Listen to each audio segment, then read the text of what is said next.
اعوذ باللہ من الشیطان الرجیم بسم اللہ الرحمن الرحیم۔ السلام علیکم ورحمۃ اللہ وبرکاتہ۔ اس ویڈیو میں آپ کے ساتھ ہر دعا کی قبولیت کے لیے ایک بہترین عمل شیئر کیا جا رہا ہے۔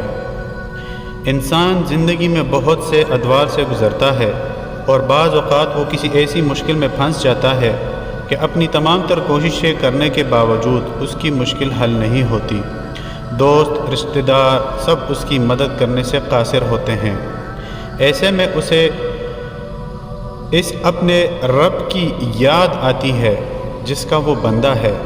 اگر اسے یہ معلوم ہو جائے کہ اللہ تعالی جل شانہ اس سے کس قدر محبت اور پیار کرتا ہے تو وہ اپنی ہر حاجت کے لیے دنیا کے سامنے دست سوال کبھی دراز نہ کرے۔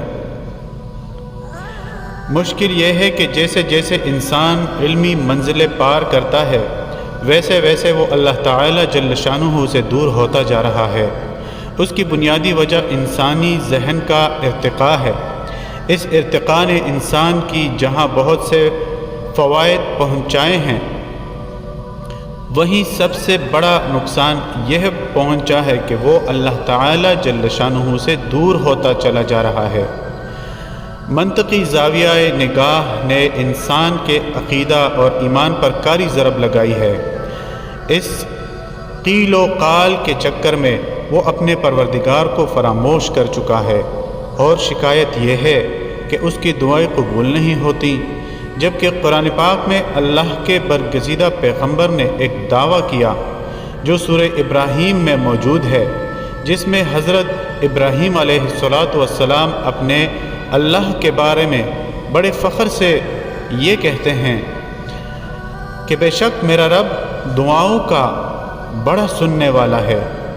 اب بات یہیں ختم نہیں ہوتی، اللہ تعالی خود قرآن پاک میں فرماتے ہیں تم دعا کرتے ہو اور میں قبول کرتا ہوں۔ اس کے علاوہ بھی بہت سی معتبر شہادتیں موجود ہیں جس سے یہ پتہ چلتا ہے کہ اللہ تعالی انسان کی ہر دعا سنتا ہے اور اس کی ہر حاجت پوری کرتا ہے۔ اب انسان کا یہ کہنا کہ میری دعا قبول نہیں ہوتی بالکل رد ہو جاتی ہے، جبکہ اس کے مد مقابل اتنی معتبر شہادتیں موجود ہیں۔ ان تمام باتوں کو لکھنے کا اور بولنے کا مقصد صرف یہ ہے کہ انسان اگر دل سے یقین اور ایمان کی قوت سے اللہ تعالی سے کچھ مانگے تو یہ ممکن نہیں ہے کہ اللہ تعالی جل شانہ اس پر کریمی نہ کرے۔ جب بھی میں استجاب الدعا بننے کا عمل لکھتا ہوں تو لوگ یوں سمجھتے ہیں جیسے یہ صرف ایک کہانی ہو، حالانکہ ایسا نہیں ہے۔ جب اللہ کے حضور دست سوال دراز کیا جاتا ہے تو وہ اپنے خزانوں کے منہ کھول دیتا ہے۔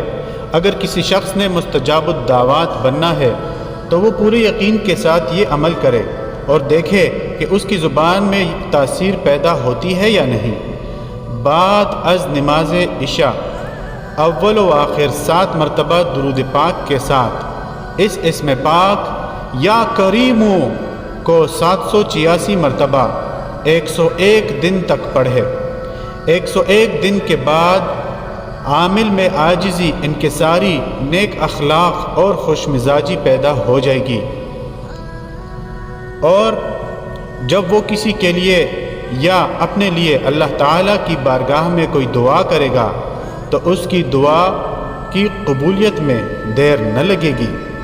101 دن کے بعد چاہیے کہ وہ شخص 2 نفل نماز شکرانہ ادا کرے اور شیرینی بچوں میں لازمی تقسیم کرے۔ انشاءاللہ العزیز یہ شخص مستجاب الدعوات بن جائے گا۔ کوئی بھی عمل شروع کرنے سے پہلے صدقہ ضرور دیجیے، ویڈیو کو لائک اور آگے ضرور شیئر کیجیے۔ شکریہ۔